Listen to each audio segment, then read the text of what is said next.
Okay, some stuff came up last minute, but the time actually works out. I'm going to try out flying in the controlled airspace with the approval and stuff. So apparently I'm supposed to contact the Harbour first. I did go through the NAV Canada process at first, and you get this email here. It says, "Hi Alan, an RPAS operation is approved for you as follows. The parameters requested below, with the exception of the date and time now being August 27th from 1400 to 1513. Actually, what happened there was kind of funny. If you guys remember, I tried to get it approved before, but I guess they said it's because of the weekend and stuff like that too, so they needed more time.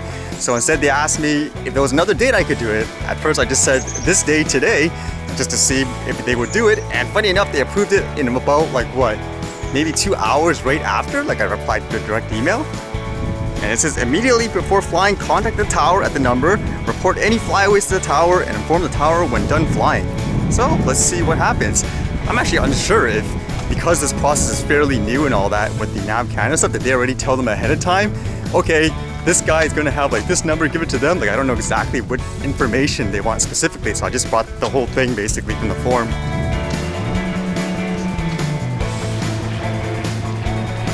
So many planes everywhere. I did choose this area too because it's actually right at the tip of the Harbour zone, so I'm still pretty far away, but it was just basically to try to get experience of the whole process.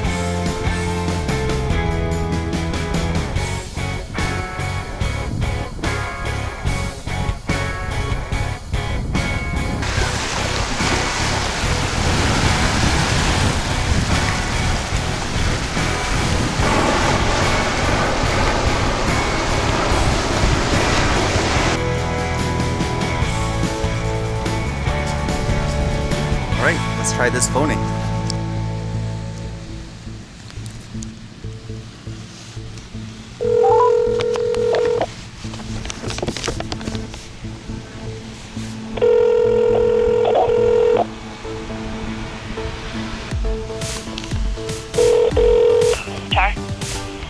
Hi, I'm phoning in to confirm a drone flight operation.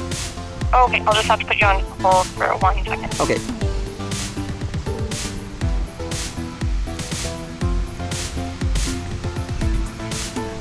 Hi there. So, what's your name and company? My name's Alan Yu. Oh, yep. Okay. And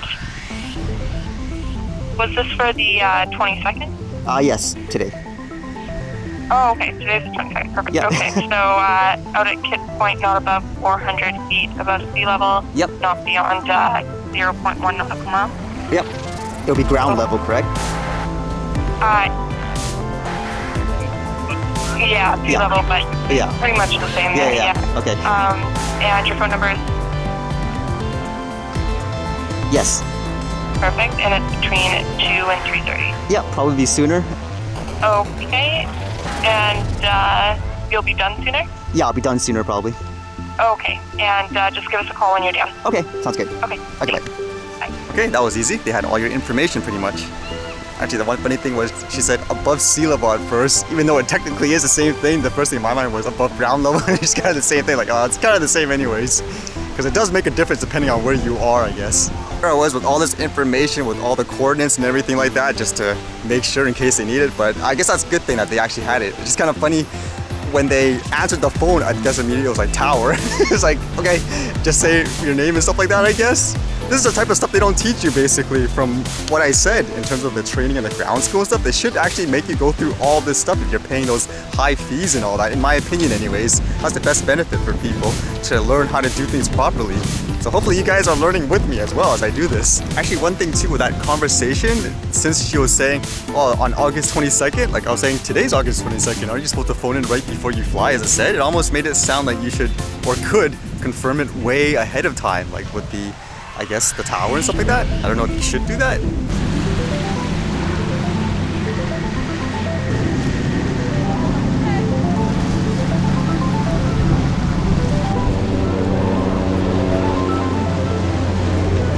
Alright, all done. Now to confirm that I'm done the mission. Harbour Tower. Hi, just confirming I finished my drone flight. Oh, okay, thank you. Okay, good.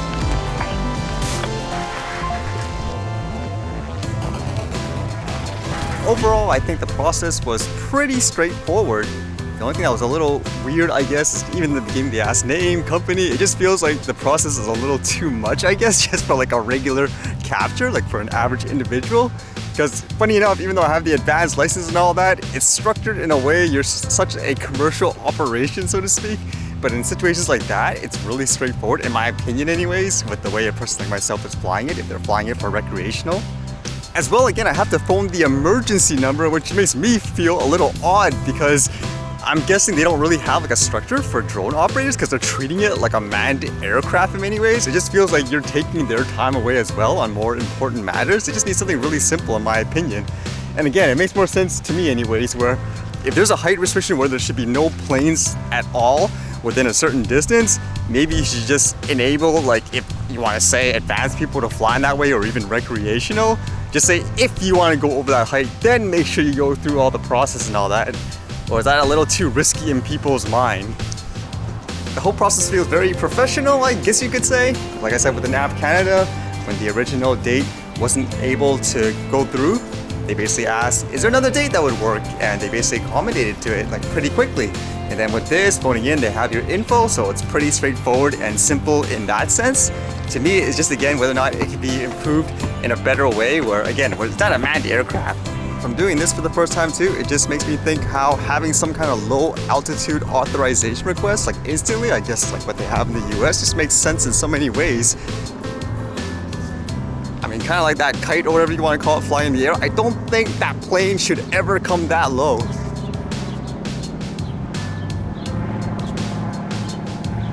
I was thinking one thing that may happen, which may be a good thing, is as people like myself are forced to use this process and the towers get like say hundreds of thousands of requests, maybe afterwards even they will say to people like Transport Canada, what is this? Why are we spending all our time and resources monitoring all these trivial requests? Basically, there's no danger to aviation at that height. They focus on things that are large. If they want to fly higher, transporting goods, it'll be a lot easier in my opinion overall for everyone.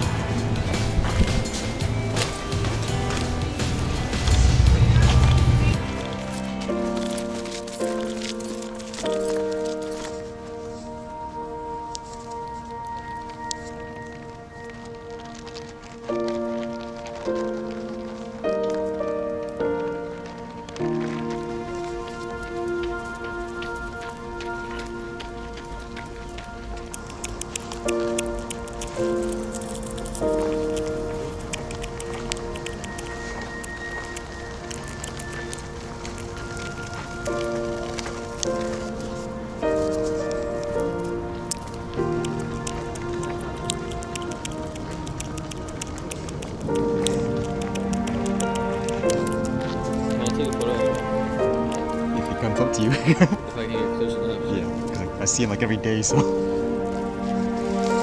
It's like exactly the same. You can try if you want. I don't know if it's gonna run away from you. Okay.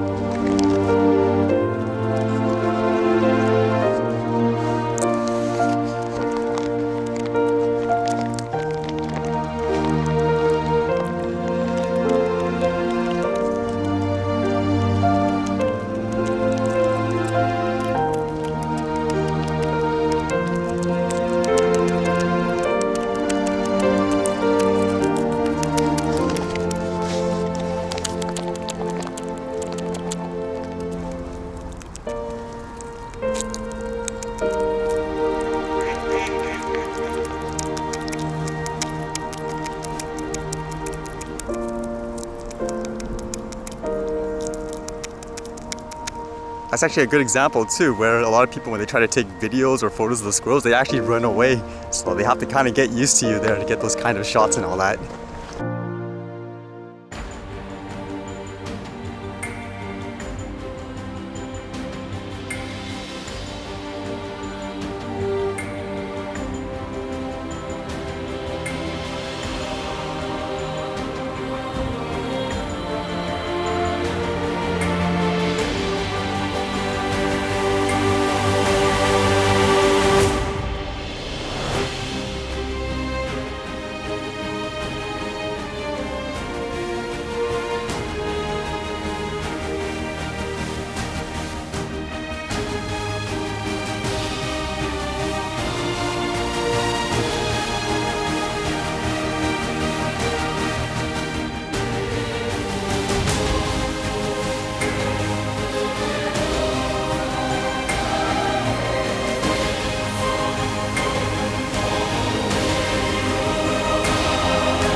Alright, see you guys later.